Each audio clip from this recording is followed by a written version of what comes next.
Live from the Talking Joe Studios. It's Talking Joe.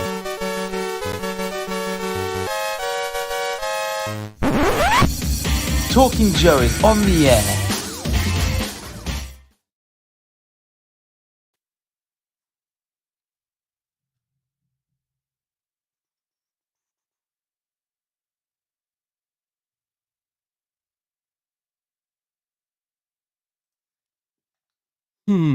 Sorry, you just caught me contemplating the Baroness figure there. I might be returning to that shortly. Welcome to Talking Joe, streaming live and direct at the time of recording. After that, it's not live, but still fairly direct.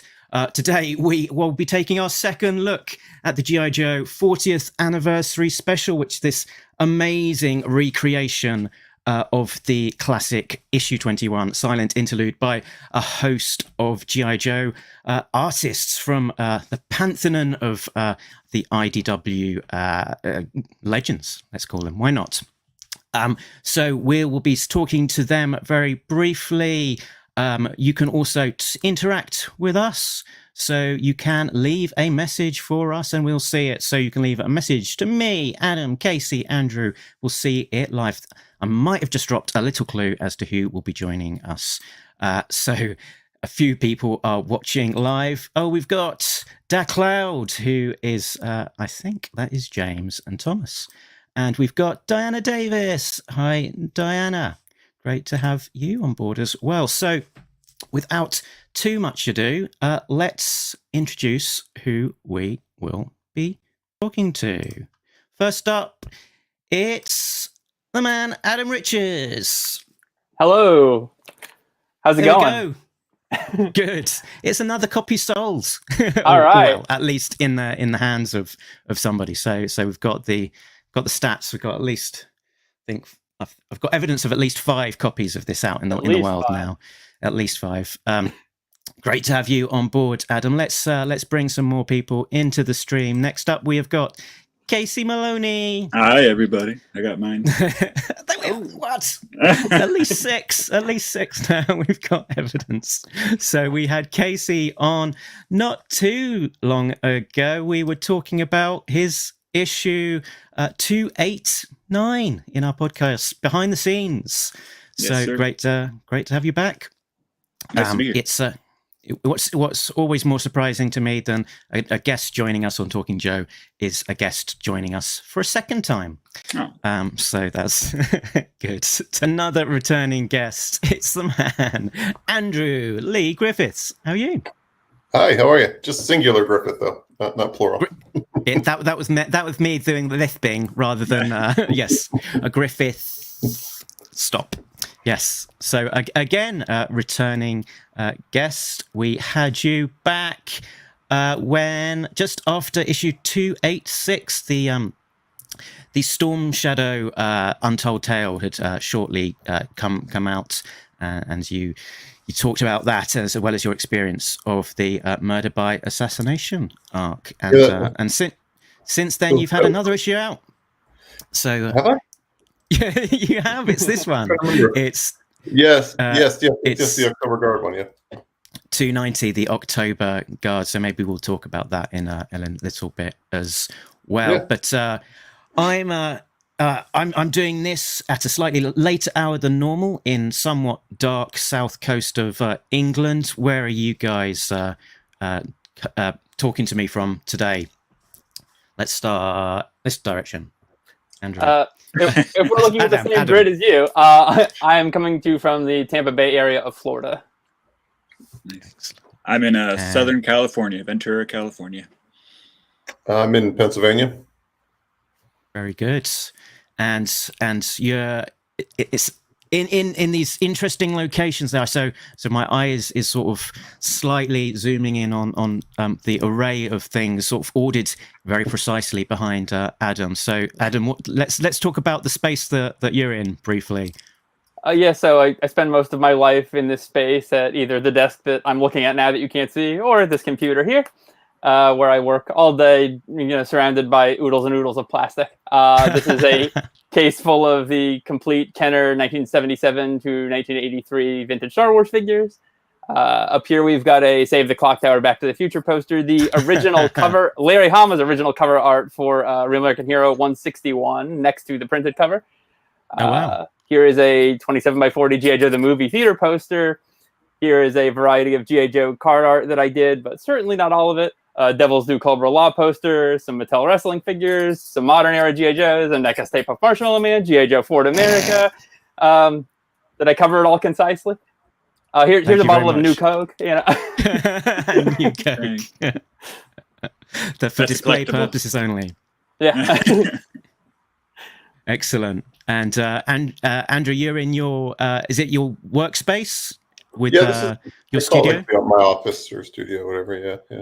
Yeah. So yeah, I've got also like a lot of like vintage. That's my Cobra side up there with like vintage, some of my original toys and stuff I've restored, and then some of like the artwork I've worked on and things like some of the few originals I've held on to, and then I've got some of the vintage Star Wars stuff up there.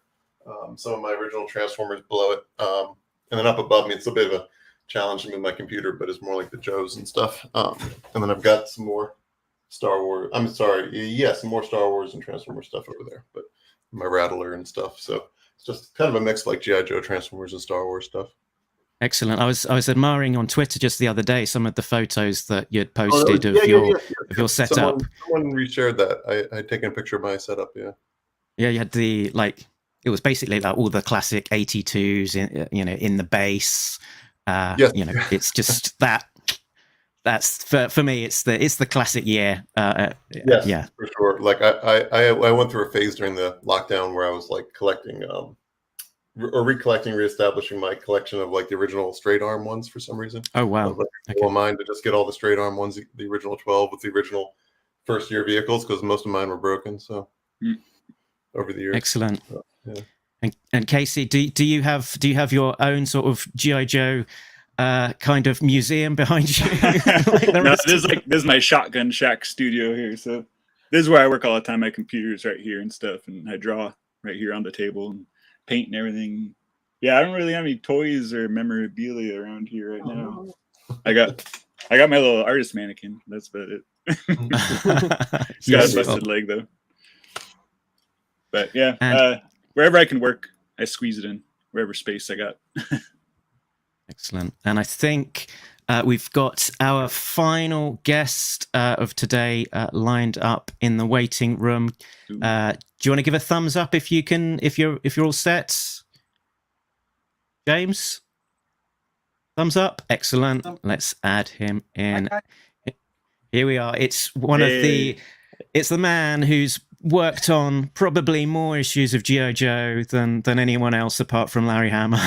Yeah. It's the true godfather of G.I. Joe. It's James Brown. Good to have you with us today. Thanks for having me. Glad I could make it. Nice to meet you. Absolutely. Same here. So what sort of setup have you got in your room? Have you got your own work? Have you got toys? What sort of things have you got going on? I've got toys. I haven't been keeping up as much lately, just because I haven't been getting to lots of shops. But I'm a big fan of poster art and a lot of the Alex Ross paintings. I think it's fantastic stuff. So it looks like comic book art, but painted quality as well. So I have a few of those Alex Ross paintings behind me. Oh yeah. Oh, excellent. Let's have a zoom in on some of those as well. I love. Yeah. There we go. I love a bit of Alex Ross. Some Marvel figures in the background there too. Excellent. Have you built up any a G.I. Joe collection of your own? Have you been tempted to delve your? For a while there, I was getting some of the classic figures, but the thing would be, I would get the figure of a character that I had colored. So for a while there, that would be fun to say, oh, I'm working on this issue, and here's, whether it be a different type of Cobra Viper or one of the more obscure Joes, I'd be coloring them. Even if it was a small character in the background, I would find them and add them to the toy collection. But I did too many characters, I couldn't keep up. Yeah. That's right. So as a bit of a segue into, I guess, some of the background here. So, for example, Adam, I know you've got an amazing collection of your own, but you've also worked on issues or art with many characters on them, and particularly I'm thinking of this one, the issue 212. I believe that this is something like 280 characters. I think you got it. Yep. Wow. Is that on the right lines? That's How did it. that one come about? I had kind of a long, convoluted thing, but I had been trying to get work on the G.I. Joe comic, on the G.I. Joe toys, anything G.I. Joe for the longest time. Finally started doing action figure packaging artwork. Had been trying for the longest time to get to do comics, and was then telling the editor, Carlos, at the time, now I'm working on the action figures, but just wasn't really getting me anywhere. And then it was just sort of a perfect storm that, I guess, from wearing them down or whatever, I found out that there was an availability to do a store exclusive. It coincided with JoeCon that year. I was able to partner that up with a store that I really like. And basically, when it was the death of Snake Eyes, I started thinking about concepts. And there's that really great America's Elite cover that's basically like the counterpoint to this. But, I think Cobra has the cooler costumes anyway. And when I finally got my first chance to work on a Joe book, I just thought, what's the most absolutely outlandish, over-the-top thing I could do that'll make a huge impression that no one will ever forget? And so it was this. And that's how that happened. And then shortly after that, they offered me the chance to do an 8-issue run doing covers with action figure variants. Oh, yes. So the action figure variants, I think I've got an example of one of them. Here we go. Yep. So this is so in terms of talking about the main man of this particular issue, Snake Eyes. It's not the first time that you've encountered him in terms of the pages of IDW. So at some point you got asked to do this series of, what was it? Something like 8-ish. Yep. Eight of these. And some of them were really straightforward. Like, this is pretty much an exact recreation. So I was just trying to find ways to make them visually interesting. And so, because otherwise, why not just use a photo, honestly? So that's why the color from the liner card carries over to the background. But on some of them, like Zap, I was able to give the figure a mustache that he never had. Or like on Cobra Commander, I gave him the Mickey Mouse chest logo and painted gloves on his card art. Like, just little fun Easter egg stuff that I thought the really hardcore fans would appreciate. How did you paint these, by the way? I don't have the photo, obviously, to show myself, but these are all totally traditional. They're all gouache, acrylic, and colored pencil, with the exception of the logos and the bubble. That's really cool. Yeah. I need to get some gouache. Yeah, it was fun to play with. It was a lot of work, though, because I think that I had already been doing action figure packaging at this point, but it was like a very strange thing to try and paint a flat card and a three-dimensional figure sitting atop that card, like in traditional media. So. True. Yeah. And did you use the fire is different on everyone, or is that taken from the card, the original card art? They're all pretty similar to the originals, as much as I could get them. Yeah, I mean, I think they wanted them to be totally straight homage, which I'm a little mixed on, honestly. Like, part of me would have rather have just done something wholly original or even new stuff. Like, I wanted to do vehicle drivers on single cards, but you do what you're told. That ties into the Silent Interlude too, paying homage or copying. Absolutely, yeah. So here's a question. Here's a good question for everybody. From Diana says, on a side note, I always had fun imagining what Snake Eyes was pointing at in his original card art. That is fun. Any guesses? I would say an enemy for sure, or a snow-covered cliff to climb or something. Maybe desperately wants somebody to pull his finger, but he can't say it. He's doing the Babe Ruth thing where he like targets where he's going to shoot. He's like tipping the hat to where he's going to like. Or in billiards, like calling the corner, the pocket. Yep. Takes guts. Very good. So, lingering. Let's sort of segue perhaps. So, how did everyone get in? How did everyone get into G.I. Joe? what was your first experience of GI Joe, and specifically, what was your first experience of the Silent Interlude issue? And maybe if we start, sort of keep with you for a second, Adam, because you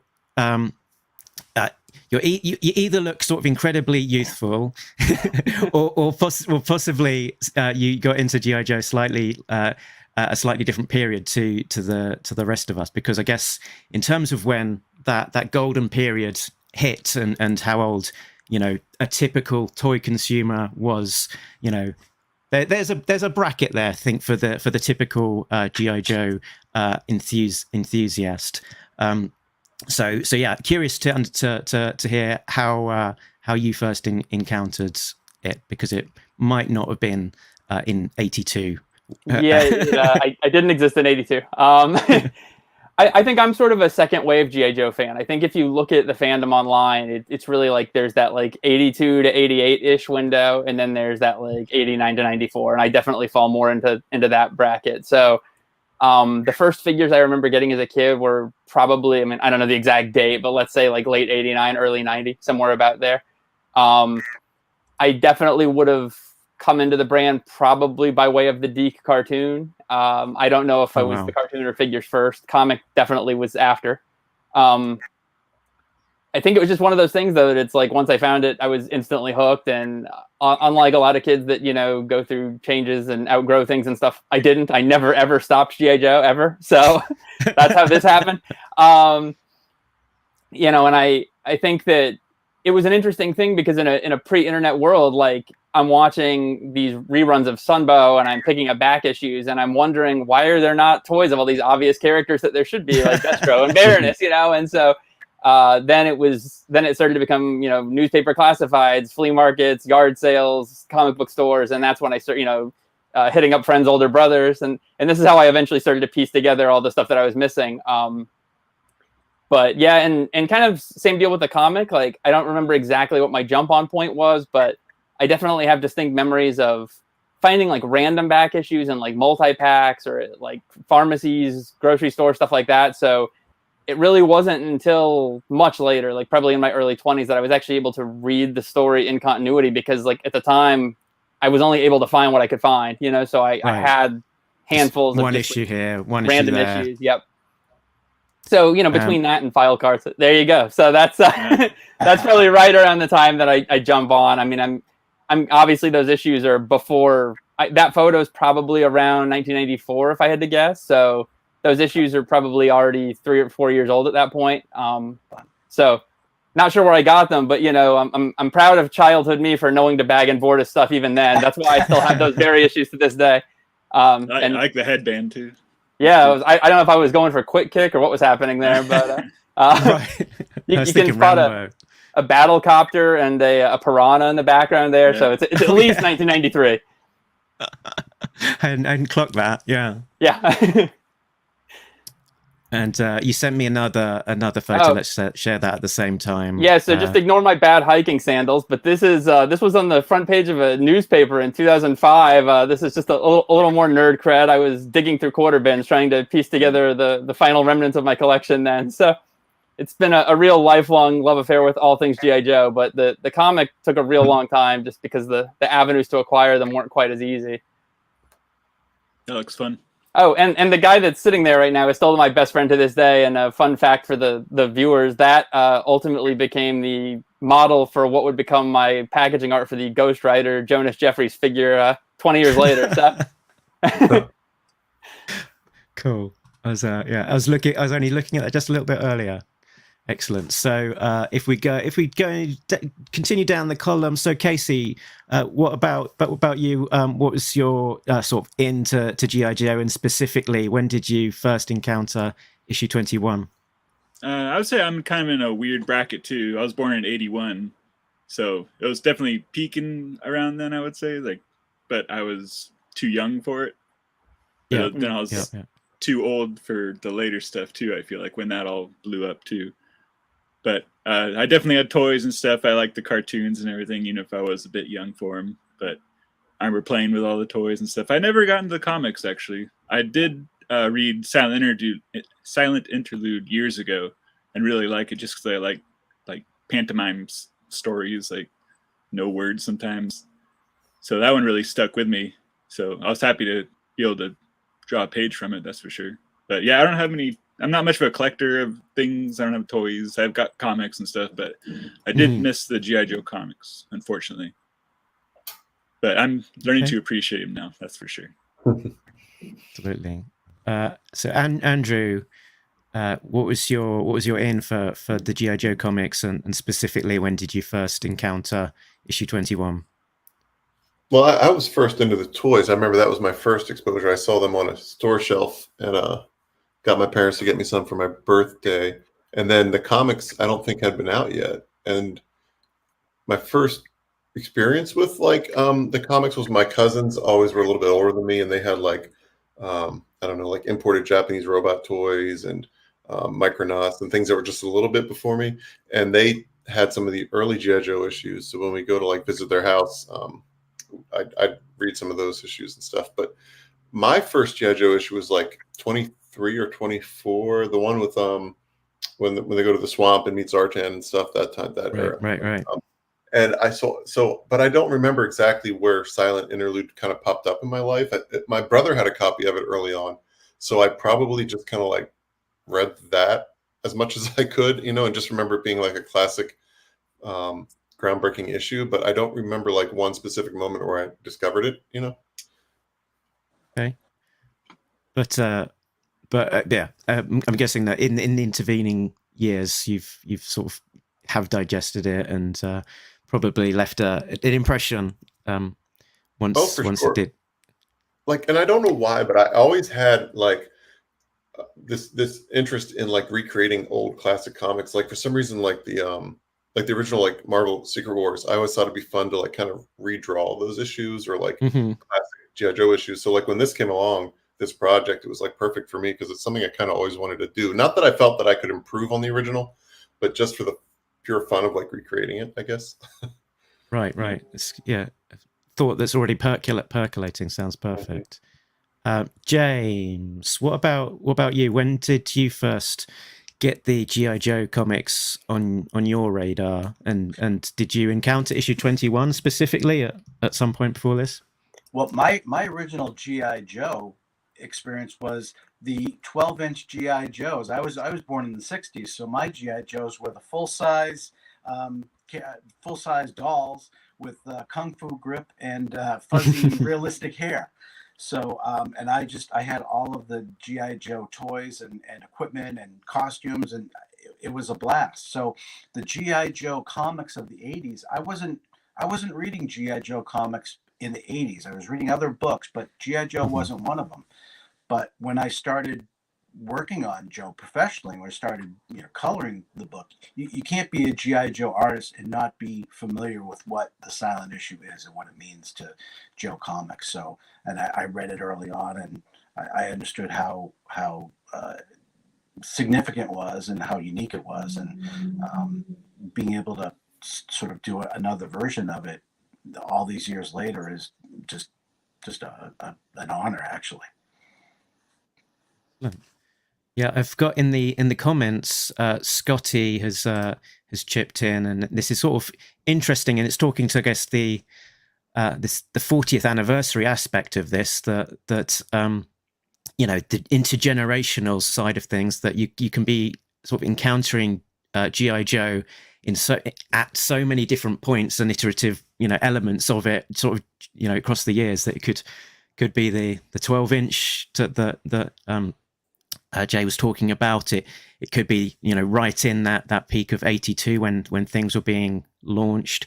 Could have been later on in the Neon era, or like Scotty, it could have even been later on, when he said the starting point was seeing Sigma 6 on Monday mornings, then finding Marvel G.I. Joe comics at a yard sale, and then later sort of interacting with the Rise of Cobra movie, and then seeing some of the disavowed, the Devil's Due era stuff. So and then finding, yes, the Silent Interlude much later. So I think we we've all come at this thing, from different eras potentially, and different routes to finding it. Getting back on track to this 40th anniversary issue itself. What was the first point that you found out about it, and what was that process like? Did they give you a list of what was still available to choose, or and how long were you given? So that's a number of questions, but maybe you can. I'll remind you if we're not covering them.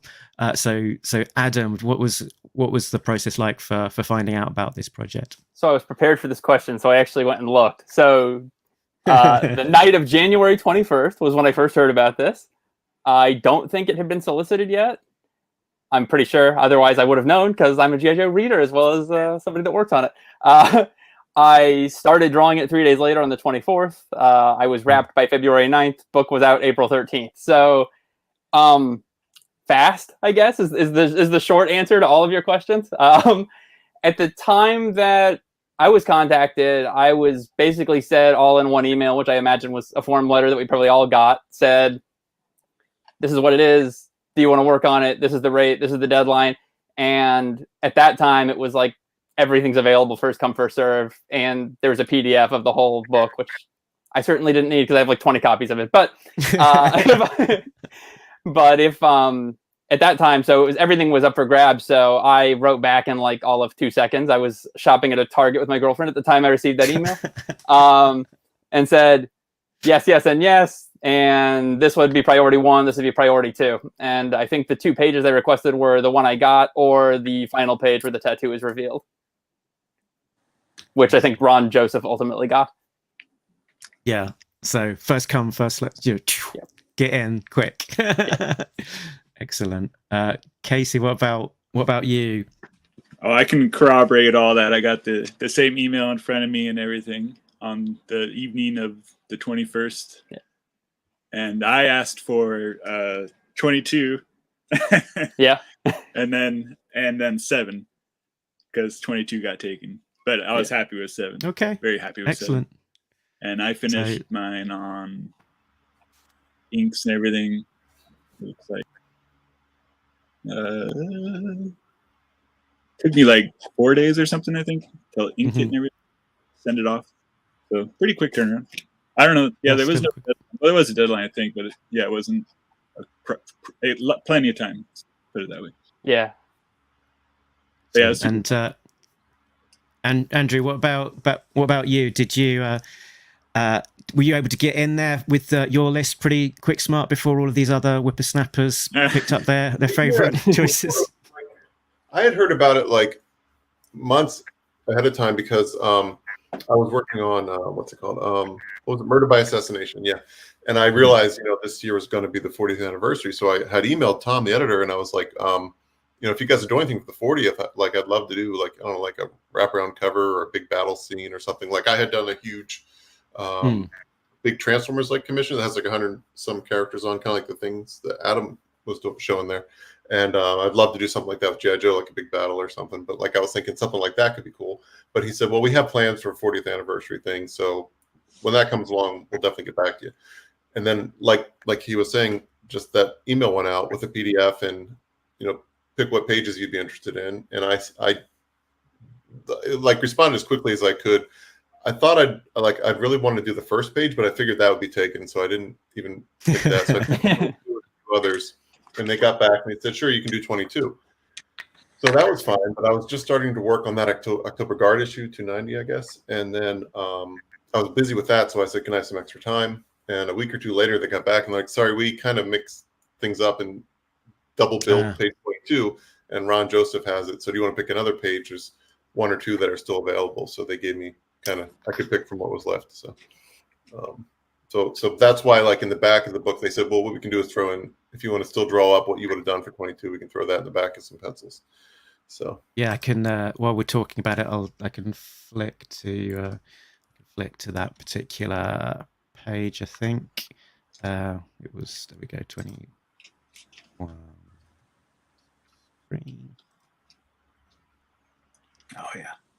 So here we go. It's this one on the left here. So in the back of the book, there's this sort of like little sketchbook section which it sort of shows off some some process pages and things like that.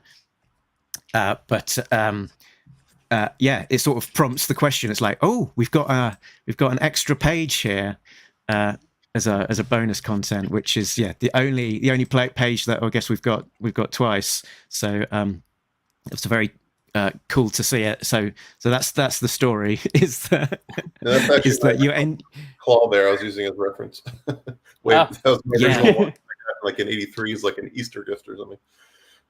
That's awesome. Yeah, grab from your Twitter feed there. That's your childhood claw. That's fantastic. But the Scarlet was one of those straight arm ones I was recollecting during the pandemic on eBay. And in the middle as well, we're looking at as well. This was this incredible Scarlet commission that I don't know. This must be a couple of years ago. Yeah, now is it?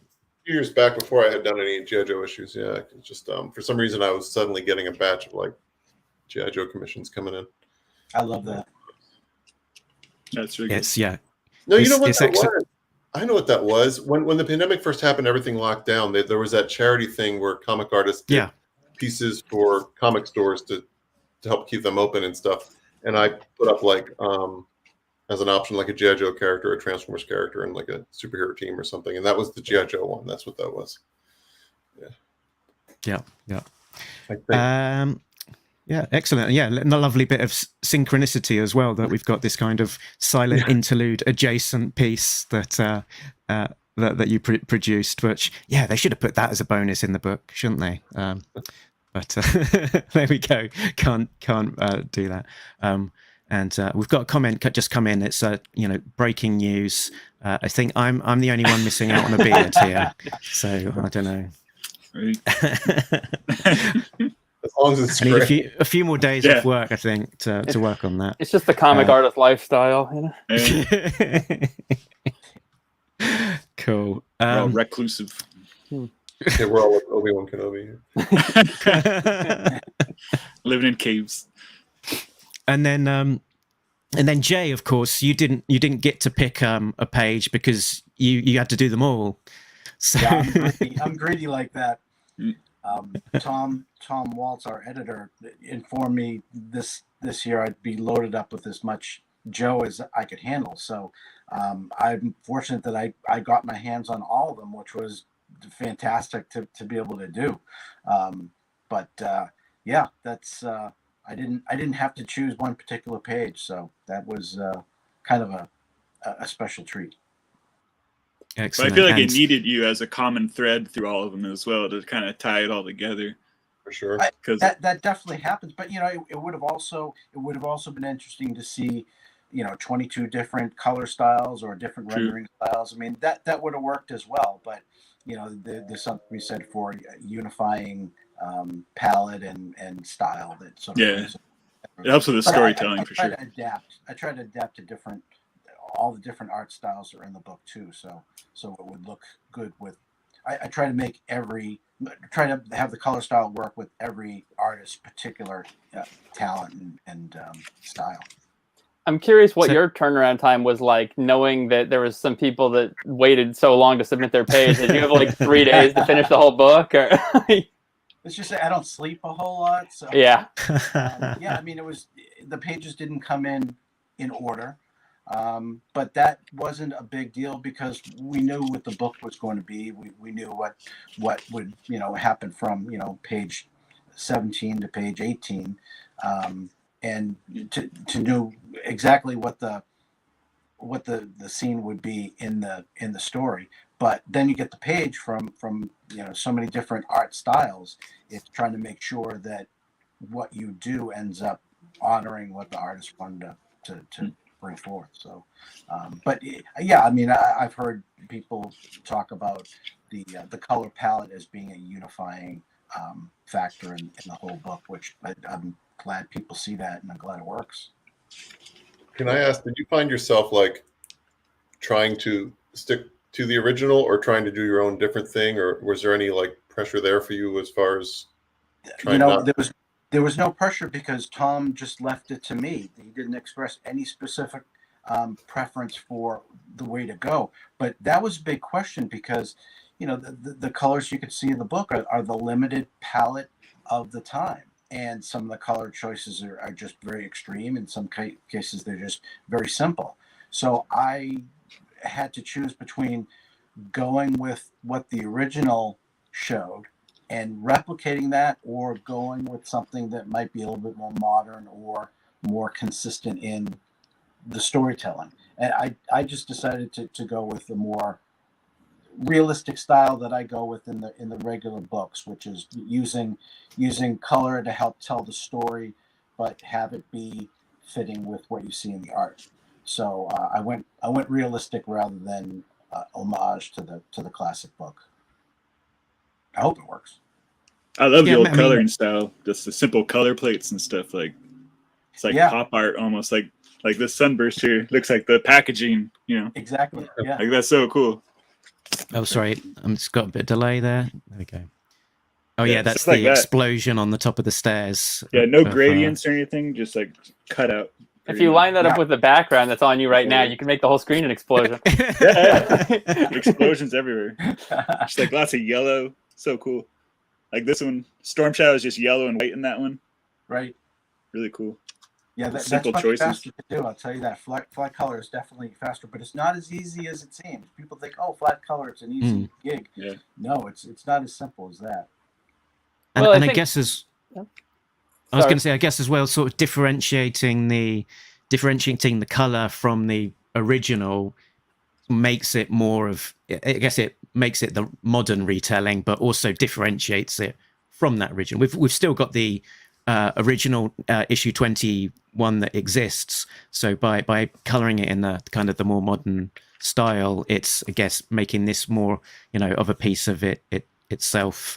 And particularly with some of the pages skewing, there's quite a different variety of kind of ways that people interpreted these pages. But so on one end of the spectrum, they're being, the artists being very faithful and, making tweaks to make it into their own, style. And then on others, it's like, change up everything, the composition, the panel layouts, everything. And on that spectrum where it's much more faithful, having, I guess, the color as being different is an element that makes it, more of, differentiates it, I guess. It makes it more its own thing. Right. Here we the go. modernized version. Yeah. Yeah. Yeah. It's that same panel. That looks great. Cool. I don't know if I haven't seen or read too many reviews of that issue, but I don't know. Has anyone encountered people sort of hating the change in whether it be art or composition or color? I haven't heard anything. I haven't heard anything negative. I think the response overall has been pretty positive from what I've seen, and that's kind of a rarity, honestly.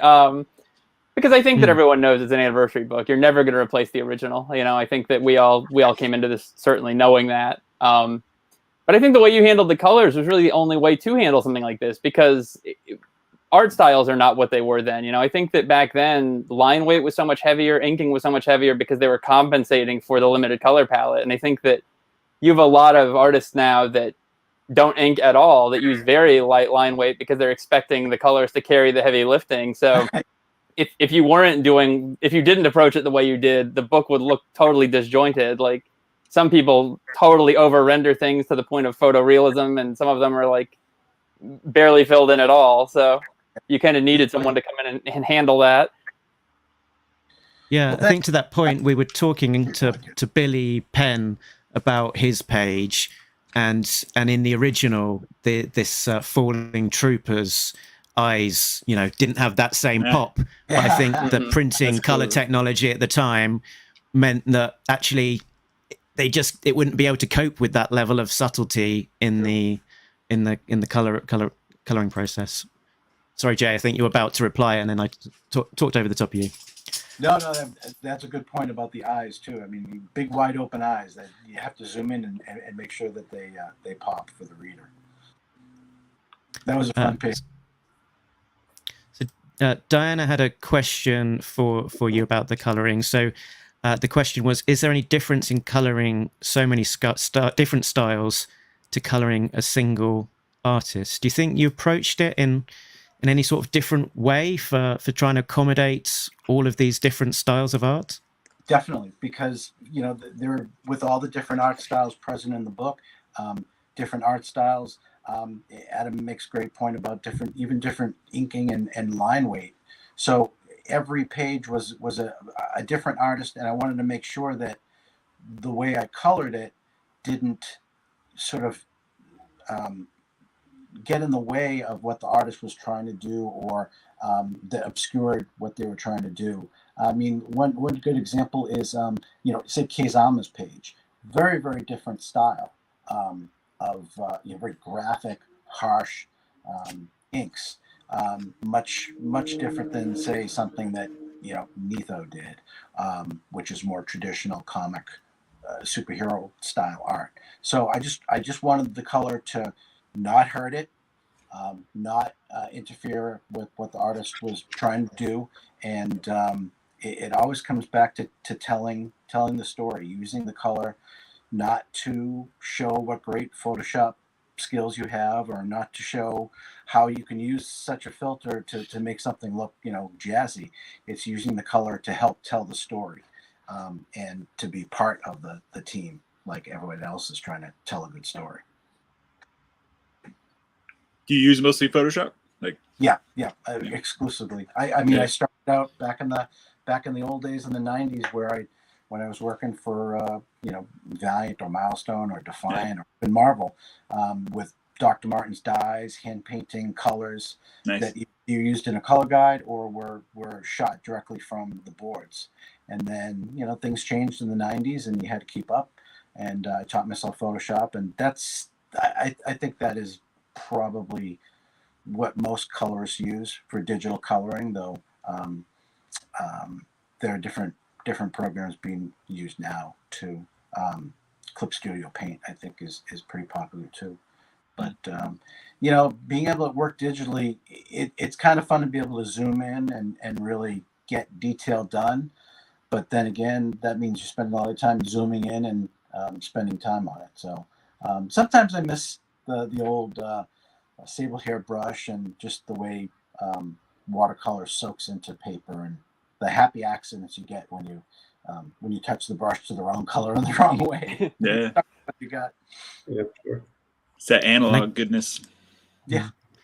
I guess as well, Jay, you're kind of the guy at the end of the production line as well. You and the letterer. So I guess that must put on pressures of his own, that where maybe the book is running slightly behind, that they kind of crack the whip a little bit to get to the final deadline. Yeah, it's expected. Going in that's the production process, and I've been getting books to the printer and my deadlines met for a long time, and pretty much what you have to get done in a given day to keep your schedule, keep your deadlines. But to my pleasure, and to Tom Waltz's credit, I never feel pressured unnecessarily, or if I get some sort of schedule bump or change, Tom's always he's always a professional about it, and I never feel abused.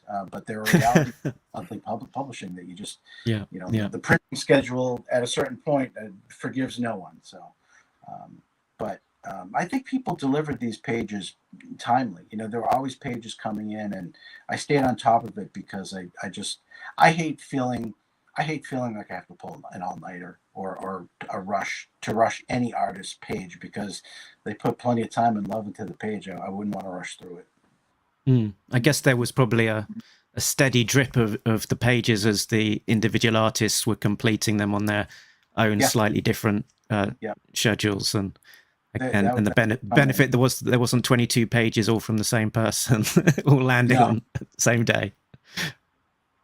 Yeah, that's the advantage of having files digital up on a server, where you can grab them instantly, and you're not waiting for the newest FedEx box nightmare that we've probably all experienced or heard about in the past. Do you think the sort of the deadline, which presumably can vary quite a lot, do you think it impacts how you approach coloring a particular page, or do you think that you end up with much the same result, that you don't necessarily vary things too much, that you've still got your same way of doing things? You have to plan. You know how much time a page is going to take, and you know how much time a page needs to have spent on it to look good. So I want the book to look consistently good from month to month, and you've got artists who do different levels of detail, who do different levels of backgrounds, and you might know that our pages coming in that will go faster because they're composed and such, where they're more fewer characters in a panel, or whether it's a heavy background detail intensive. So you want to make sure you've got time to get the page done right. But I've been doing this long enough where I can sort of plan accordingly and just work a little extra, so everybody gets the pages done on time, but you're not pulling all-nighters. I don't color that well at 3 o'clock in the morning. No, if you're anything like me, the sort of, I guess the monitor starts getting a little bit swimmy after a little while. So yeah, I imagine you can only do so much. Let's get into the detail of some of these pages then. So the first one in order is Adam's.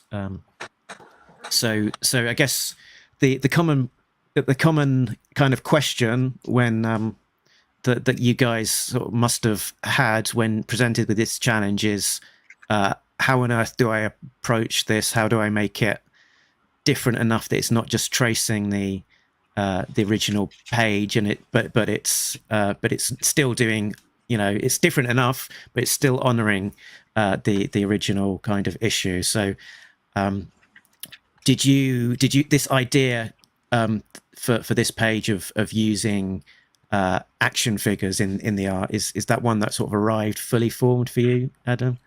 I probably actually had this idea for 20 years prior to this assignment. I don't remember like the exact date that I first read Silent Interlude, but I do remember the first time I ever saw this page, I totally tripped out. I was like, Destro has action figures, Yeah. I don't play chess, but in my mind, that was immediately where this went. And it was just one of those things that I was like, I don't know if I like willed this into existence. I never thought this book would actually be a thing, but like, I remember when Dead Game #5 came out and all those different artists got to ink over Rob's pencils, thinking, man, I wish I could have been a part of it, just because it's such a fun idea to do this big, huge collaborative jam thing with a G.I. Joe project. And so I think that's why I just immediately, like, I already knew what page number this was. Like, that's how I was able to reply to that email so quickly. This idea had already been marinating in there forever. I mean, in some form. I didn't know exactly how I was going to execute it, but the idea of having the chess pieces be figures was sort of something that was always in the back of my mind. And then I think immediately after agreeing to it, I think the only other real follow-up before starting the project was, can we see a layout? And I thought about that for like all of 5 minutes and said, the layout is Larry's. Like, it would be just the hubris it would take to think that you're going to ever outdo the composition of, Larry's seminal G.I. Joe work. So I just, like, there was no way. So I had to stick as close as possible to that. Which of course did present sort of a unique challenge, because he has them in poses that aren't really very easily achievable with figures that have fairly limited articulation in some cases. Especially like, Baroness obviously has like a very feminine, slender figure, and the figure does not. So finding ways to kind of make that work compositionally was a little bit of a challenge and sort of a funny thing. But here it is. Here we go. Wow. Oh, that's great. So, you wouldn't really think that this would be all that difficult to execute. Like, I knew I really wanted to do it traditionally, just because it's just like, I knew I only had the one page and it was going to be a special issue. And I was like, this is something I really want to have an original of. what I did not realize, and my camera's probably not even good enough resolution to pick this up though, is trying to achieve this all on one page with all the little like rivets and screws and stuff was an absolute nightmare. Especially this panel. I think I did most of that in like 0.05 mechanical pencil, which is why I didn't end up inking this. I think this might be the only page in the book from what I've seen that is entirely pencil. It's not inked digitally or traditionally. And originally it was my intention to try and ink it traditionally, but as I started to really get in there tight on the details, I think I got really just scared. I was completely I was like, I am totally gonna botch this. I just know it. Like I was like, I had all the microns laid out, and I'm like, do I really want to try this? Like this is a tight deadline. Like if I blow this, this is gonna look awful because then I'm gonna have this page that's like half ink, half pencil, and I'm gonna be trying to like recover from this mess. So yeah, it's as much as I could, it's all pencil, but then you start to get, and this is why I was asking James the questions about how he handled the different coloring styles with the different line weights and stuff, because then it becomes a matter of, do I imply that these are figures and try to make it sort of more comic booky, for lack of a better term, or do I really just like render the hell out of this and go for photorealism? Because that's the only way that you can really, really for sure convey that these are like plastic toys and they're not, that it's not just like poorly drawn people. One of my best instructors I ever had in art school said, if you're going to draw something stylized, it better read as so off model that there's no way you could mistake it, because otherwise it's just going to look like you don't know how to draw. And that's always been like very deeply implanted into my psyche. So I think because of that, I was like, well, I gotta make it so obvious that these are, toys. And so that's why this is like no ambiguity. I mean, that is basically 100% copied from a photo. Like I had to get every highlight and shadow right on that one. Some of them, obviously there's a little more wiggle room. Like these three characters do not exist as O-ring figures. So that was sort of a stylistic choice, as they did ultimately get action figures much later, like 20 years later, but they wouldn't fit in with the rest of them. And so I guess that's an interesting thing to talk about, was trying to decide, do I want this to match the aesthetic of what this book would have looked like as if this was drawn in 1984, or do I want to treat this modern? And ultimately, I thought just for the 40th anniversary and for the nostalgia and stuff, it would really play better to have these be O-ring figures. So that's why I went with that approach. But then obviously those characters didn't exist, so I had to kind of imagine what they would look like as O-ring figures. And I guess there are some other interesting choices too. Like for the posability, I specifically chose to go with the swivel arm version of some of those characters, like Scarlet, even though Scarlet, Snake Eyes, Cobra Commander, like they all have straight arm figures. But I made everyone swivel arm because I thought, A, it helps me to get the poses better, and B, if this was coming out in 1984, that's kind of closer to what we would have had. Trying to think if there's anything else really noteworthy on here. I purposely made Destro a little off center in the top panel from the original, just so that it read a little bit different and so that it wasn't too symmetrical. The bottom panel is very, very similar to Larry's original. Like, to be honest, by far my least interesting panel on the page, And it's funny because for many years, I sort of felt pigeonholed in comics as the toy guy, because there were so many publishers that only ever wanted to use me for action figure variant covers. It's one of those things where it's like, I felt like maybe I got too much of a reputation from working in toys and comics, and obviously having an affinity for it, that I just kept doing it. But like, it got to a point where I was like, I really don't want to do any more toy covers for a while. But then as soon as they offered me this, I'm like, hey, let's make them toys, But I think it was just like, I felt like personally there was no way that I could really in any significant way improve upon anything that had been done in the original issue.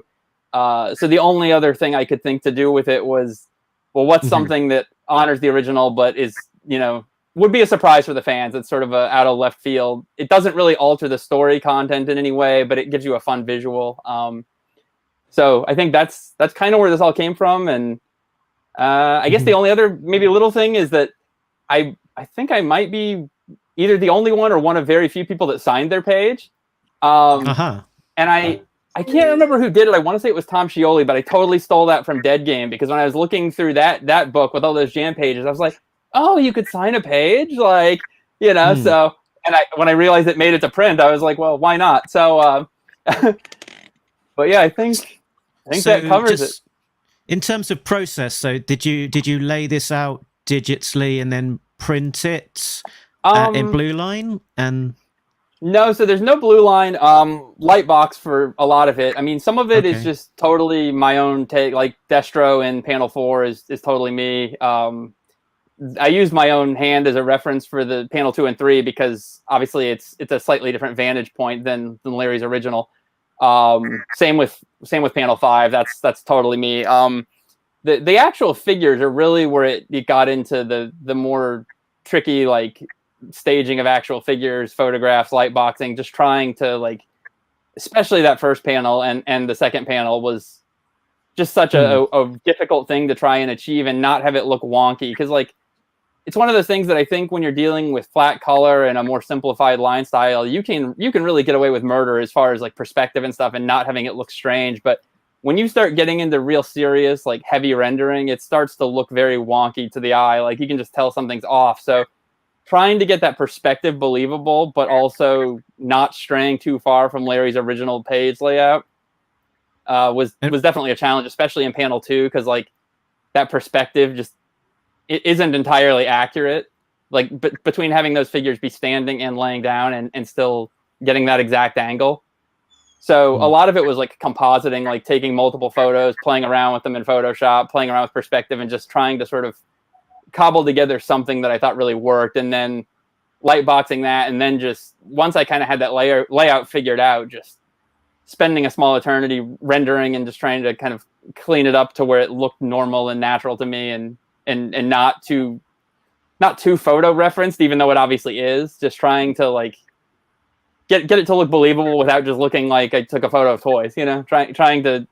I was serving many masters, at least in my own mind. I was really trying to do Larry justice. I was trying to give something to the fans, like, and I think this is something a lot of comic artists, and especially if you're an actual fan of the series you're working on, and if you're only doing one page, it was like the most deadly of combinations, because the way they presented it to us is like, oh, you should just be able to crank this out. Jam, man, it's only one page. And I'm like, no, it's the complete opposite. It's only one page. So now I'm, like, way overstressed and I have to get it perfect. Like, you know, I don't want to be the one page in the book that isn't good, like, you know, so. And it looked like it was an, was it A2 size? It looked like a big oversized. Yeah, it's a standard panel. I think it's 11 by 17, I think. It's standard, like, Blue Line page. Oh, right. Okay. Yep. Okay. It's I'm 6'5", if that gives you any perspective. It's quite large. Okay. What it's worth, I think that the O-ring bit of a figure is dilemma. just the highlight of the book for me. Oh, thank you, man. Just Nice. brilliant decision. And I like the G.I. Joe logo on top too. That's like drawn in there, right? Yeah, On the top that of was the page. that was the this is going on Heritage Auctions in 30 years for $100,000. Got to make it look good. Yeah. Yeah, it looks good. every last thing. Yeah. Every last thing, yeah. I I was like wondering- James's colors on it too. Lots of texture on the colors, Yeah. especially the marble chessboard and everything. This was kind of a dilemma. I remember with this page. First of all, Adam, the scan, everything came out in the scan. It was a really nice, clean page, and it looked like all the details were showing up. So that's one thing that really, you know, helped bring it through was the scan got all of your fine details really well. But I also remember this was a dilemma to approach because I saw it was action figures, and I kind of like the whole, you know, chessboard aspect, you know, white and black pieces. And I knew I really wanted to go for that clear difference between, you know, the good guys and the bad guys, the light and the dark. But you drew all these great action figures with, you know, full articulation. Yeah. And I had a dilemma do I replicate what's in the original book and go with the actual character costumes? But then I thought that with the combination of that and the action figure, that they might end up looking too toy, especially if I was going to go with very simple flat color because you get so much great rendering detail there. So it was a dilemma. Do I go with black and white or do I go with realistic colors? I chose the black and white because I like the whole chess aspect, but this is one of those pages where I question whether I made the right choice there, whether it would have done better by what you drew, going with the actual character colors. But I don't know. I did what I did. Yeah, I think it's I'm trying to see in the book here. I think it's page 6, Dan Schoening's page. There's actually those chess pieces. I don't know if you can see it. It's very small, but do I have the panel right? Yeah. So they make another appearance right here, a few pages before my page, and that was something I wasn't sure about as I was doing that. Was I wondered, because that was the other thing. None of us, unless you happen to be friends with somebody that was working on it, and it came up in conversation. We didn't know who else was working on this at what time. Sure. And so I didn't know when I started approaching this as action figures. Like I thought that would be fun, but I was like, I wonder who's got page 6 and. Is it going to be just like a little obscured background detail, or is it going to be really obvious? Because if they handle it totally differently than I do, you're going to have a continuity problem. And so that was a question I always wondered about when it came to coloring was like, did you have to know, because you were getting the pages out of order, did you have to know how somebody was approaching another page like that to inform you how to handle another one? I didn't because worst comes to worst, I would have had the opportunity to make the change, print. I mean, an artist is committing pen to paper, and it's really difficult to make major changes. But if it's a color change, it's a bit of work, but it's doable, especially if it's digital.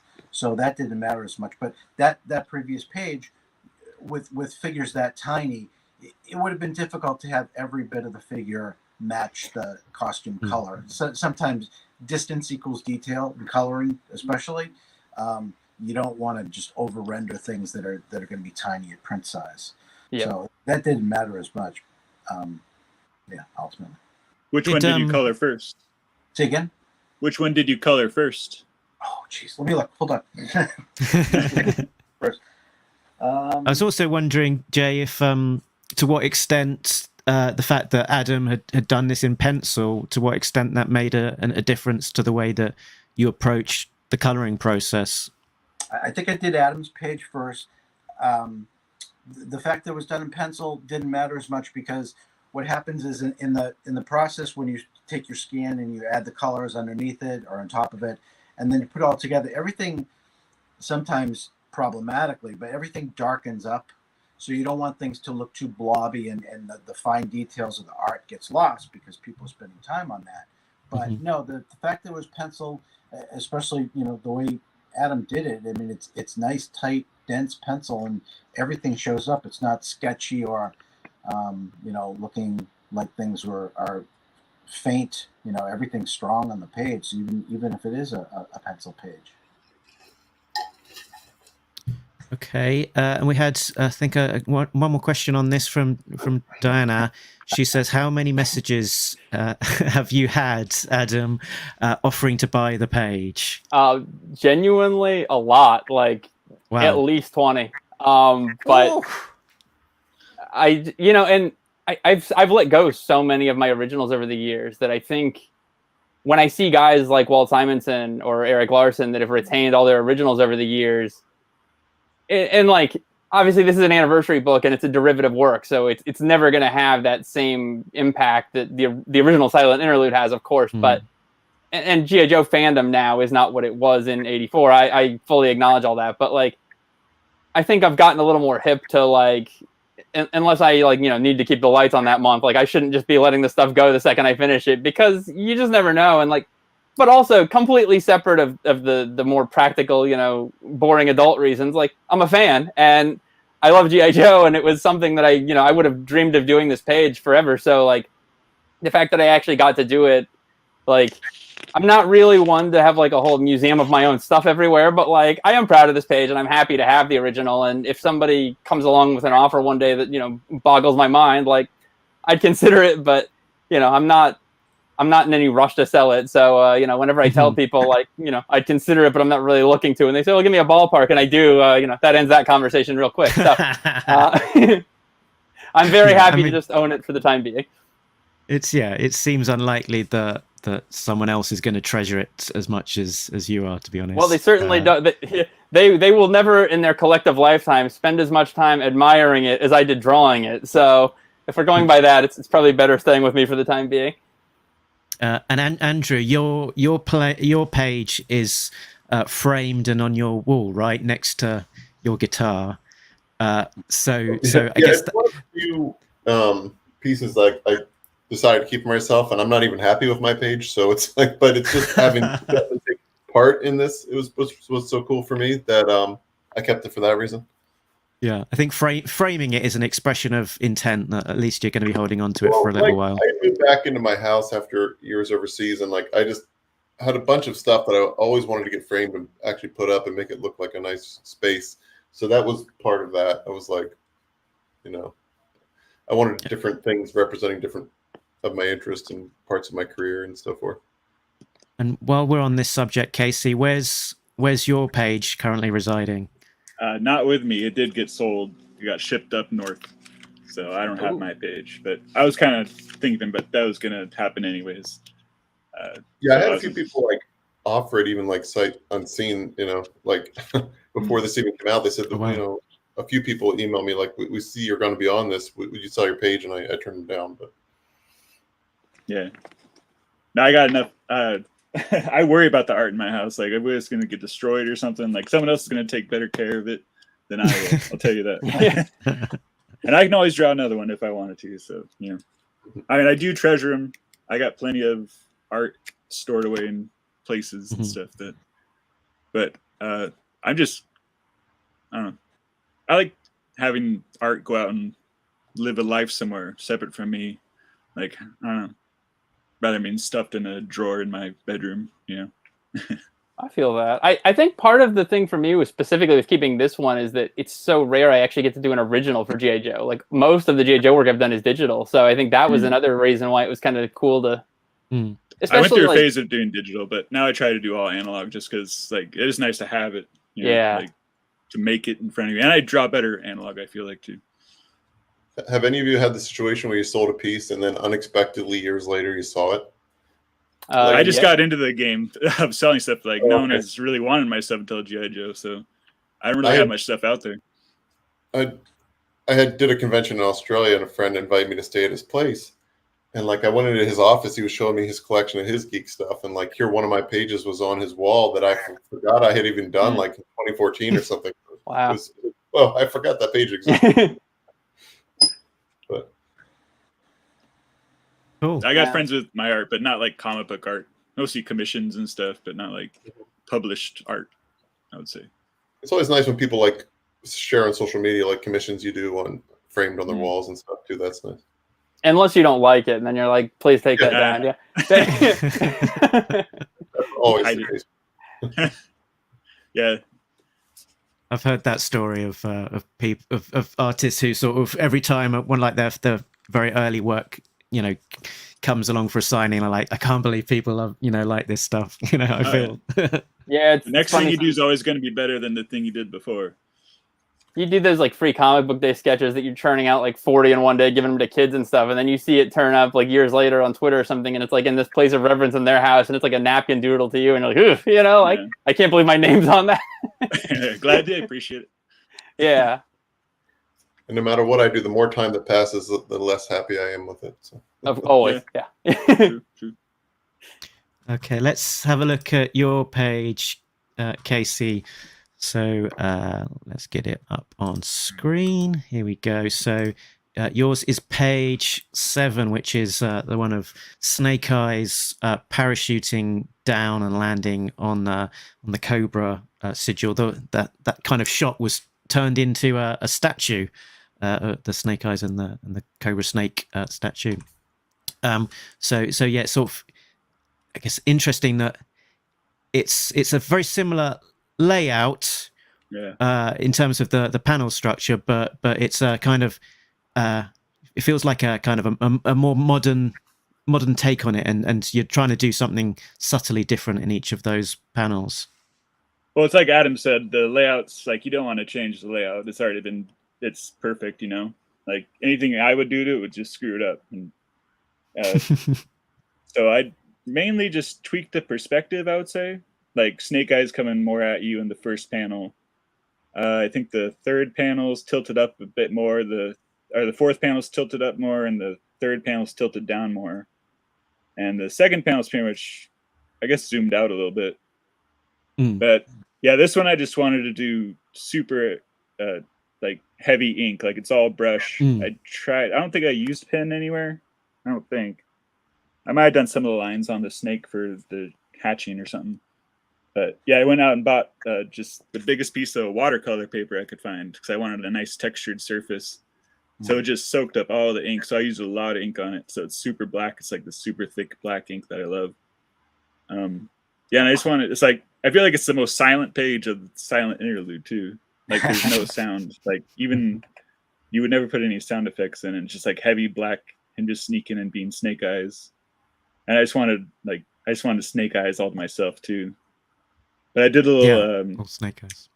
I modeled the statue in ZBrush just like to look change to and like made it reflective surface and stuff just so I could do that. I didn't, but just to give me an idea. But yeah, I just wanted like heavy brush strokes. Like I didn't want to overwork anything because the original page is just super flat and sketchy too. Like the background stars are just like pure brush strokes and stuff. Like it's way looser than mine too, you know. I couldn't even do it. Like I tried to do it loose and I still couldn't do it that loose. Like I love seeing all the brush strokes and stuff, and it makes the cross hatching on its own, and the parachute lines and everything like that, the chords, like yeah, I couldn't do any better than that. That ink work made me decide to go with like a brass dragon, a brass cobra rather than stone, just because that inks told me shiny metal. So rather than have the cobras be part of the stonework of the castle, I decided that let's have it be shiny, brassy metal. The original one looks very shiny too in metal. That's how I always pictured it. And yeah, you got the light sources down and everything, like the light coming from below a bit, and it looks really nice. If it color palette on it. Say again, sorry. I'm sorry. I said I love the color palette on it. I mean, the overall inks to it, I love too. Like, reminds me of like I think of like Al Milgram, I think, but like it reminds me of that kind of approach. It's really nice.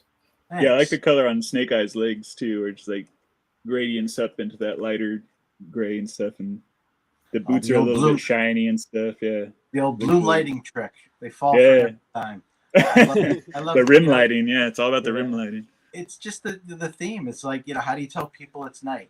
It's how you ink it and how you do a little blue light on the side there, and that's the language of comics. Yeah, in the original, I can't even tell if it's really night or not. I mean, I guess it is, but the comic starts at sundown. Yeah, but very rapidly turns to nighttime. Yeah. Yeah, it's definitely a black sky for that scene. Yeah, it's a good balance of, like you say, sort of these solid blacks and quite thick lines, but it still feels, there's an intricacy, I guess, to it. Yeah, I was trying to do like Sumi ink kind of thing, like just very flowy. It's interesting that you said this is the most silent page of Silent Interlude, because I never really would have thought about it like that, but I think you're totally right. Like I can almost hear like the night air when I look at this image, and I think that I might be mistaken about this, but Hasbro Pulse did a live stream a few months ago, and I want to say this might be the first interior page of this book that was ever publicly shown. Oh, really? And I think it really kind of, and obviously I think most of us had probably already done our line work, at least at that point, but it definitely set a tone for the book, I think. Like I think this image, more than maybe any other in the book, really kind of captures what this book is about and what it feels like. And so I feel like it's a very dramatic page. Just like, it was a great promotional image. Coming to save the day. Yeah. And he's doing it super cool too. like stomping on a cobra head already, It's awesome. Cool. Yeah, I'm happy with it turned out. You're right, Adam. I do remember. I do have that image saved somewhere. It was featured on that early Pulse section of about the comics and trailing this this issue. So let's switch over to Andrew's page. So I've got a photo of the frame from your Twitter, Andrew, and the coloured art there. So yeah, an interesting take here that I think you've probably switched up the composition a little bit more than the other two pages that we've been looking at so far today. What was kind of your initial, thought process once you'd landed on this page about how to tackle it? Well, I thought they wanted us to really change it up. I didn't think they just wanted us to use the same layout. So I started, you can kind of see how mid layout, I was going from trying to do something really different and trying to find, and it was almost impossible. How do you find a way to improve such a classic, layout? So I did this pretty late in the game because I was trying to finish up 290, I think, at the time, and they sent me what other people had done, and I'm like, oh wow, many of the other people just kept the same layout. I'm like, I should have done that. So to the bottom of I kind of did. Plus, I couldn't think of any other better way to do it, which is understandable. So yeah, so that's kind of what it was. I was trying to find some way to have a different take on the layout, and then I'm like, well, why am I trying to reinvent the wheel on the classic? Yeah, I mean, there's all sorts of different examples of the spectrum. It's interesting that you had the benefit of kind of a little bit of insider knowledge of how other people are tackling it, because I think most of other people were in the dark. Billy Penn said to us that he was like, how far can I go with this? Will some people be sort of doing mixed media? Maybe they'll be doing toy recreations, and just taking diorama photos. How weird are people are going to go with this? That'd be cool. Yeah, it's definitely not the furthest away from the original in terms of the pages, and they're interesting. Obviously well thought out. Alternative takes with that sort of conveying all of the same action from a different perspective, and if it was just going to be a trace of exactly what came before, then it wouldn't be nearly as an exciting a project, would it? So bringing something more of yourself and doing something different, I think is definitely a way to go. Right. Well, I remember too. I didn't like how it flipped when he throws the sword. So I asked editorial, but no, they thought it flowed pretty well, because I needed to be able to show. I was trying to take a panel out so I could have a bigger kind of splash kind of image. And in order to be able to show his eyes, you had to be able to see his eyes. So because his reaction to being surprised by the fact that she shows up. So just to get everything in there, I almost kind of I couldn't think of a different angle that would work to show everything that needed to be seen. I think your angle is way more dramatic. I think the second panel, it's got way more power. I think not to disparage the original, right. But the other one's just conveying the information on a flat horizontal perspective. Yeah. But yours actually is that was one thing I felt I could maybe not improve, but change a bit to be more modern, was rather than having, like you said, a horizontal flat kind of movement, have it more dynamic somehow. Yeah. Yeah, it's got a sense of motion, It's really interesting how when we all started this, because we didn't know how anybody else was approaching it, I think we all probably had that same initial thought of am I supposed to change this a lot or am I not? Because I remember thinking well, I'm not going to change the layout, but I'm like, am I going to be the only one that just did exactly what Larry did? And then it's going to look super boring because everybody else did these wild reinterpretations, And so it's really interesting to me to hear other people's initial thought process when they got approached with that, that we all went through that same thinking. Yeah, I was really insecure I which sure way did. to go with it. Yeah, mine. I feel like my page was very isolated from the storytelling, because it's just its own scene, which is kind of a reason I chose as well. It's its own scene. The action doesn't carry over from the original page. Well, it might when he's parachuting, but it doesn't carry over into the next page either. People could change stuff and it won't affect my page, or I could change stuff and it won't affect the next page, I feel like. Yeah, It's like there's, Earth's there's quarantine. yeah. What if That's page could be one of the loudest ones? If yours was the quiet, this could be the loudest because of the Yeah, engine. the jet Lamp. engine and everything. For sure, yeah. Epic. Yeah, Well, I no, think the other ones had explosions, I guess. But yeah, Casey and I were sort of in the same boat with that. I think that we had pages that sort of live on their own, and I think it allowed us to get away with a little more of a, whatever we wanted to do to it. But I think, Andrew, because your page is so much a part of the story and it's like a mid-action, like it put you in a difficult situation of not knowing what was coming before or after and having to make it work within the context of that. no, So I did have a little bit of that. I think the page before at least had been done. I don't remember. Maybe James would know what order they all came in, but I think most of them had been in. So I had that benefit of seeing what was before. Because I think I turned mine in like in the morning. I think I started it at night, at like 4 in the morning. Nice. I don't remember the order they came in. I would just check the server, throughout the day, every day, just to see who brought what in, so I could bring the pages in and start prepping them for color. But they definitely did not come in any sequential type of order. But yeah, I had the original story to sort of go by, and we could tell what pages were interior and exterior, which would cue me as to what type of colors to use, or we knew what the character colors were. So it didn't matter as much for this what order the pages came in. Plus, they're also darn different in the style. Yeah, actually, the page before this one was Jamie and Audrey Sullivan, and was one of the, I guess, more radical, departures from the original composition. That it's kind of more, I guess, in a sort of manga influenced style.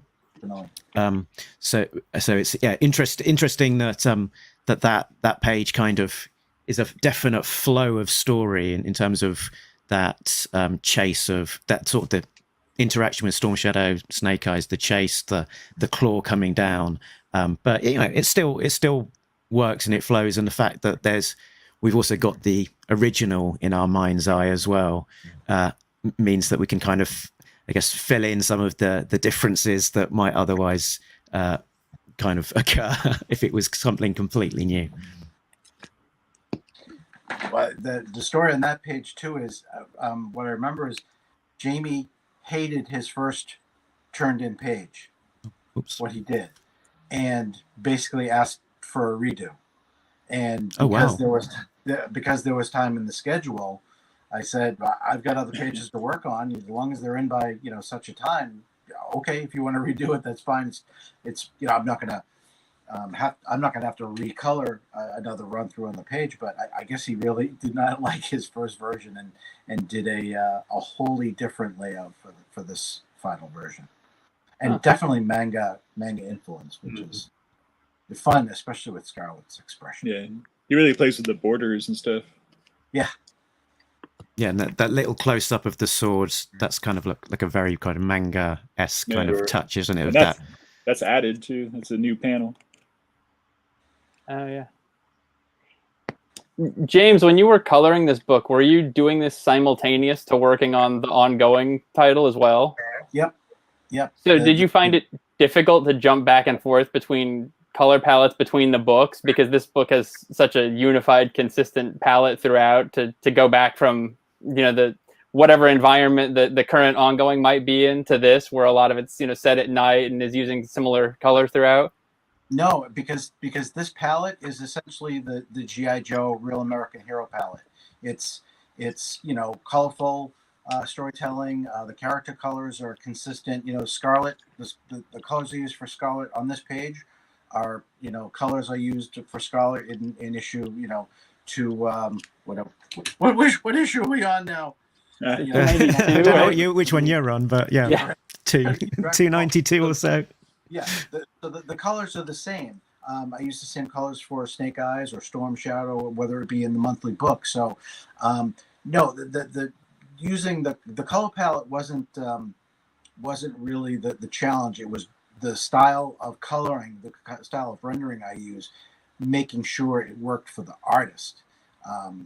And that's where I, maybe left things a little simpler, a little flatter, or maybe a little bit less rendering and detail, depending on, the maybe a more simplified or rough art style. But the color palette is, I think, if you hold this book up to some of the monthly books, you'll see color palettes are pretty consistent. Though I did definitely do a lot more of the warm, cool contrast on this, like you'd see with this page. Wanted to have the warmth of the interior of the castle contrast to outside scenes, and using those cool blues and purples. Yeah, the flames too and everything. Yeah, flames are fun. Yeah. We love glows. We love orange and blue glows. They just make things look comic booky and fun. Yeah. Yeah. Sure. Do you have a saved palette for G.I. Joe comics on Photoshop? It's not a saved palette, but what I'll do is I'll open up pages from previous issues and sample eyedropper pages. Yeah, I dropped the. Yeah. It's like what's Scarlett's base hair color? I just click on eyedrop a previous page. I have some panels that are from the book that I've saved the panels, and I'll go to those panels where it's like, what color is the mauler, and refer to that. It's like a model sheet kind of. Yeah, similar. There's a lot of returning to Dr. Mindbender's lab on Cobra Island at the moment. So get the glows of the to get the glows of those tanks just right and consistent. Well, evil green, Dr. Mindbender's it's lots of evil green, Mater evil green going on in the Mets. Tertiary colors. Yeah. Cool. So I guess when you did this, you were working on 290 at the same time, probably around that. Because the schedule is just moving right forward. They're producing books. They're trying to keep things on time, and we've got the 40th anniversary book going on at the same time as the regular monthly, and covers, and it's a whole lot of Joe going on. a lot of Joe. Good. A whole lot of Joe. No such thing as too much Joe. So I think that's what they're doing now. I mean, this is the runs that are coming out now. I mean, finishing this run up to 300. It's great artists and collaborations, and it's great looking stuff. And the fans, the audience, they're going to be happy to see what we're producing. And does it does it feel like sort of almost the end of an era, Jay, as you're sort of in this final run of 8 issues that are not yet out to get to 300? I don't know what's next. I've been coloring this book since issue 155 and a half. Wow. 12. That's crazy. I haven't colored every issue. There have been some fill-ins here and there over the years, but I've done most of them. And so that's a lot of years, and I don't know what's next. I don't know who is going to get the license next. I'll approach whoever gets the license and see if I can continue. And I want to continue with IDW as well, because it's unheard of. I've been freelancing coloring for the same company for 13 years. That's crazy. So, but I hope IDW continues to keep me busy. Yeah. You just don't get that consistency of creative teams on books. It's just like you say, it's pretty unheard of. So it's a real feather in IDW GI Joe's cap that we've had this amazing run that's lasted so long with that sort of consistency of the team. And talking about maybe a whole lot of Joe, we can segue into maybe what some of the other things that are happening in the world of G.I. Joe and everyone's immediate horizons. There's one that I know of, which is Adam. That let's add this into the stream, that you've been Super 7ing. Yep. This is your Arctic rescue vehicle that came out in the last couple of months. That's great. Yeah, so crazy hermit. Here's another fun callback. You remember you started that photo of my friend that I said became Ghost Rider on an action figure package many years later. That those dogs are his dog. So that's Sammy times 4. But it's been a really, really busy year of G.I. Joe for me, and this was kind of the one that kicked it off. Did something for Super 7. Renegade Games has a role play game guidebook that came out. I did some art for that. Obviously, the 40. There you go. You're well prepared. We didn't even rehearse this, I swear. Obviously, the 40th anniversary, and then I've got a couple of other really big things that I can't talk about. I think one of them might be shown in Yojo June. It might be the biggest G.I. Joe project I've ever worked on. I don't know. I might have signed away my whole life to NDAs, but I'm very excited to talk about that. Yeah, I could speculate, but I won't put you in the difficult position. Yeah, please don't. It's already hard enough. I'm too excited. But yes, it's been a super busy year for G.I. Joe stuff, and as both someone who obviously works on G.I. Joe and loves it, I think this is like the greatest time ever for G.I. Joe, especially because there was a real lull there for a few years. G.I. Joe was not at retail. They only had the one comic, or the other titles, kept getting, they'd get like a 5-10 issues, and then it would get rebooted or whatever. So Real American Hero was really, for the longest time, like the one and only staple thing that we had for the brand. There were years where there was no toys, no convention. So to be in the 40th anniversary now and to see everything ramping up to this degree and just having this abundance of riches to have a movie and talk of a new cartoon, and we're close to hitting that milestone 300, and we have like 5 toy lines running concurrently. Like it's just the greatest thing ever. We went from like 0 to 100. So I'm loving all of it. Yeah, I like the fact that you've got used the turn of phrase "abundance of riches" as well. Yeah. Because in the I guess prior to kind of the classified era and Hasbro running with that, you were the go-to guy for card art as well. Did you do something like 80 sets of card art? Is that? Or? I think I did 50 something. I don't remember. I don't know the exact number, depending on how you count that. And then a lot of that art got repurposed into other things, magazines and trading cards and stuff like that. It got reprinted in some comics.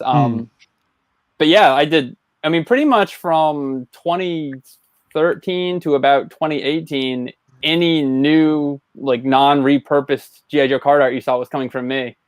So, and that was great. But like, it was also kind of it's a weird thing to say. Like, it was sort of it was like great and a bummer at the same time, because it was like I don't feel like it was being appreciated in the way that it is now, because it just wasn't mainstream at the time. Like obviously now, like.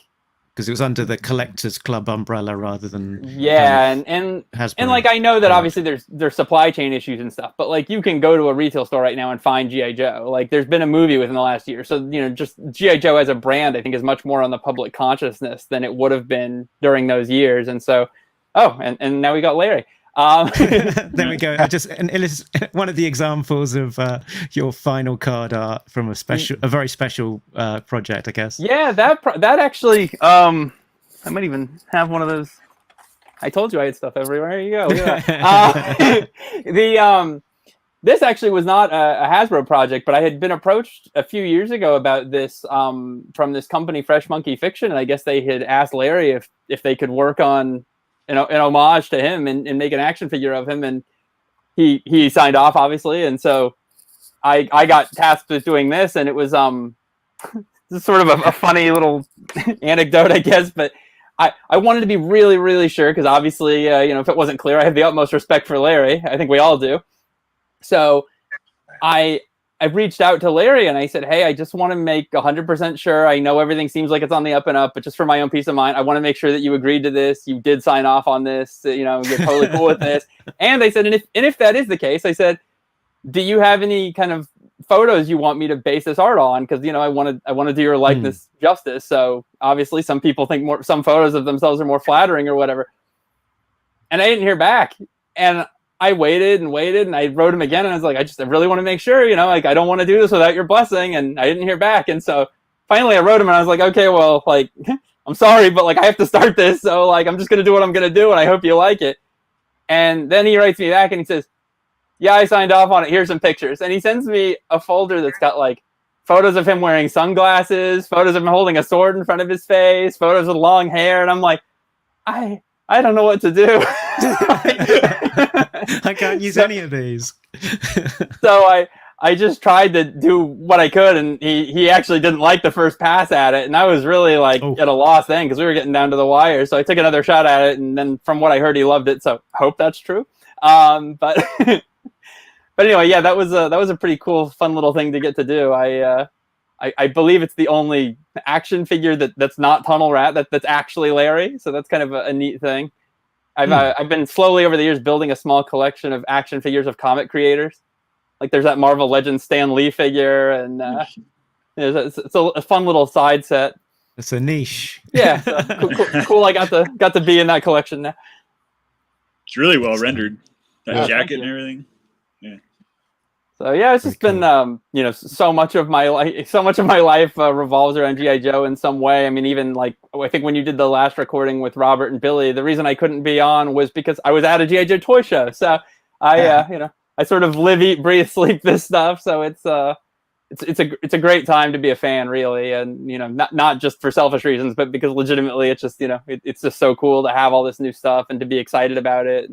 And you can see it ramping up, to see the fandom growing online and the more active discussion is really encouraging. Mm. And we got an interesting question here as well for everybody. Curious what character you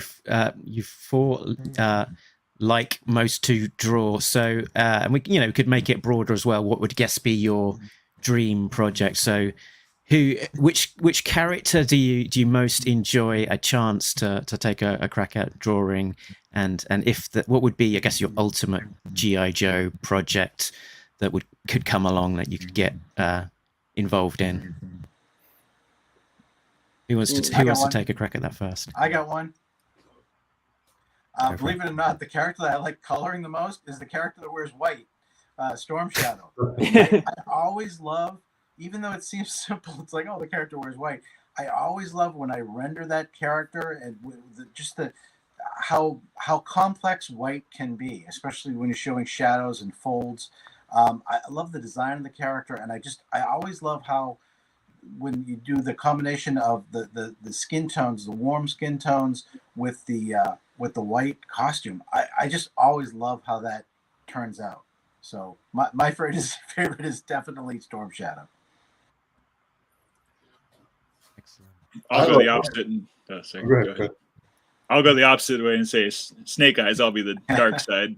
Like I was trying to think of something more creative or clever or different, but I gotta say I like Snake Eyes the best. Just like ninjas are cool, dark ninjas are cool, swords are cool. And I like drawing faces and stuff, but it's fun to try to make people expressive without having a face to draw as well. A little challenge. Yeah. But yeah, I'd say that one too. So it'd be fun to do a Snake Eyes versus Storm Shadow. I got to do a little bit in the movie adaptation a long time ago, so that was really fun. But different designs, but pretty similar. I remember that. Yeah. Did you color it? Colored everything. I remember the movie adaptation. Did you color it? I gotta go back. I didn't color. I think I did a few pages back then. It was my early days. Yeah, mine too. Andrew? I don't know. I always like the pairing up of Destro and the Baroness and like the darker colors and stuff, and like just like those earliest like designs were just so unique, and and like they really helped define G.I. Joe for me as being something different than just like a straight up military book. I always love those iconic original character designs, and I guess for me, like my dream project was always to do more packaging art stuff. Like I've done some of that for Transformers, but not like for other brands. But yeah, Transformers stuff looks really good. Thanks. It's different, like the hard surface versus organic stuff. Yeah. Yeah, because I always grew up like just worshiping like the original packaging art on all those '80s brands. It's just always sucked me right into that world of whatever it was. That's what it's there for, huh? Yeah.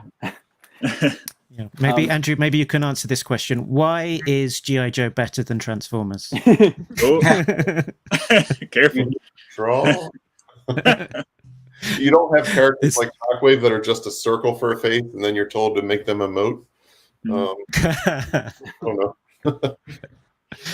Okay, Adam, without giving away anything too much about the amazing projects you are actually doing, what would be your... I'm gonna give you two answers, a Cobra and a Joe. So Cobra is Cobra La Royal Guard would be my my pick there. Oh my word! I have a mild obsession with this character, so I have a whole army.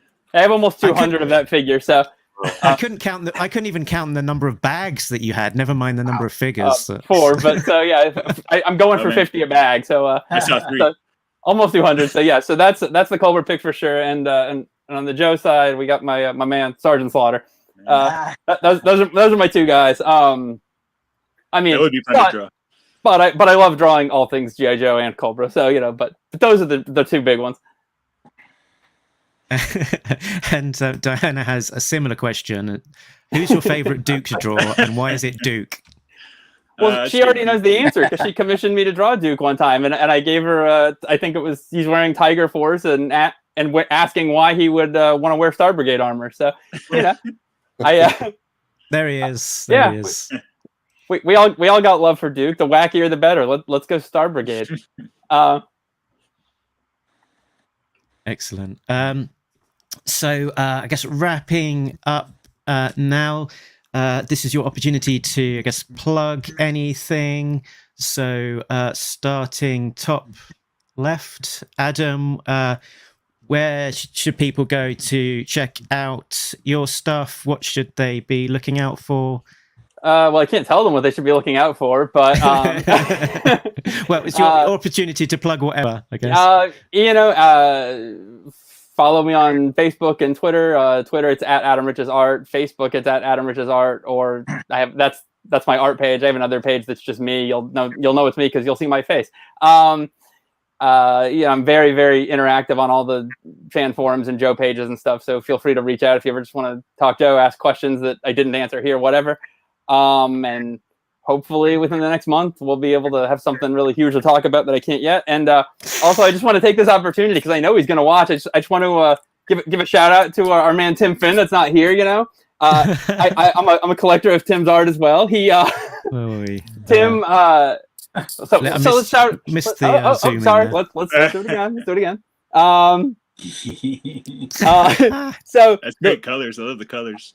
Yeah, So shout out to Tim's store, Hub Comics. The reason that I have those is because Tim has been helping me to get all the G.I. Joe variant 1 in 10 incentive covers. So I let him stockpile like 4 or 5 months at a time, and then he mails me those with a sketch. And now that I've called him out on the sketches, he'll never be able to get away with not sending me one now that he knows I'm saving them. So yeah, shout out to Tim. You should have been here. You really failed all of us. We're extremely disappointed in you. Yeah, hubcomics.com. There we go. Casey, what should people be checking out from you? I guess your trade paperback of your issue is probably going to be out soon, but certainly otherwise check out the back issue bins to try and find it because it was a fun issue. Yeah, I've just been mostly doing commissions lately. I got a Patreon page, just Casey Maloney on Patreon. I got a general art page, just CaseyMaloneyArt.com. And I'll post some stuff on Instagram, just like sketches and stuff. That's Case Malone. And that's pretty much it. Yeah, I've just been doing mostly commissions and creator-owned work right now, but always willing to do more Joe and stuff. Cool. And then I'll do another plug there. That was your issue, ARAH 289. That was your cover. Dawn Snake Eyes is really fun to draw too. I'll say that. Keeping in the Snake Eyes territory. But she's really cool. I love her. That was one of the character spotlight issues, right? Yeah, I've never done like a big G.I. Joe with all the characters. I'm kind of glad because that's really hard work. Like, I wish I had all the toys for reference, like you guys do. Like, that's so helpful. But yeah, I've mostly been the storylines I've drawn have been kind of focused on 1 or 2 characters at a time. So I've been, I don't know what the word for it is, but it's a different thing than I feel like a lot of G.I. Joe books are usually written as.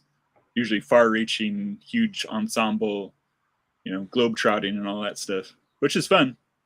I'm down. Sure. And Andrew's issues from Murder by Assassination the Storm Shadow Spotlight issue there, 286, and the October Guard issue. All a lot of fun. So check those out, and they'll be in the trade paperbacks fairly soon as well. But Andrew, what else are you working on at the moment, and we can look out for?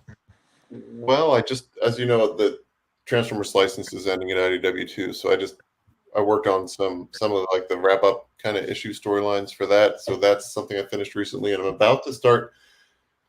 I got asked to do and I agreed to. I'm kind of waiting on an email to get actually started on it, but I think I'm doing a little more of G.I. Joe before it ends at IDW. So that's going to be the next kind of thing. And then on the side, I'm kind of focusing more on like creator-owned stuff right now. Some different people that I've worked with in comics over the years and stuff, different writers and things. So see if any of those kind of take off or not. But that's kind of what I'm doing right now. And I'm doing some of the Renegade stuff too.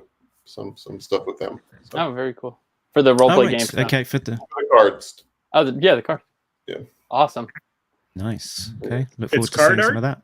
Yeah, some card art. I've always wanted to do that. Because they're releasing like the little miniatures for the games. That'd be so right? fun. I'm trying to like there's some other stuff I don't know if I can say. So okay. Anyway, but that's kind of what I'm doing right now with some of the Renegade stuff and some IDW stuff. So many secrets around here. Yeah. And Jay, where can people find you? And is there anything that you want to give a little plug for? Well, I mean, we're on the road to 300. G.I. Joe, A Real American Issue. The issue monthly is coming. Shannon Gallant is drawing this final arc. Maria Keene is inking it. Shannon is leaving everything on the field. The detail levels are insane. He's putting us through our paces, but it's great looking stuff. And I'm at jbrowncolors.com, and you can see bits of G.I. Joe things there, as well as other crowdfunded projects and stuff for other publishers that I'm working on. But this last arc is going to be insane levels of action and detail, and lots of great variant covers as well. Excellent. Yeah, I'm Shout out enjoying to it Maria a lot. Keene, by the way. I like working with her a lot. Oh, she's yes, of great. course. And she's fast too. Yeah. Very, very good. So I think that is pretty much it. Thank you to all of you very much for taking the time to spend it with us. It was really great chatting to you and finding out more about the process as well. We've got a sign out, which I doubt that anyone apart from Adam might be brave enough to join in with. But I'll put it as a ticker along the bottom, and let's see what happens. So that's us done. But remember that this is the space for you. Nobody beats Talking Joe, an international podcast. I don't know the melody. That's the stuff. That's the stuff. Okay. Laters. Bye.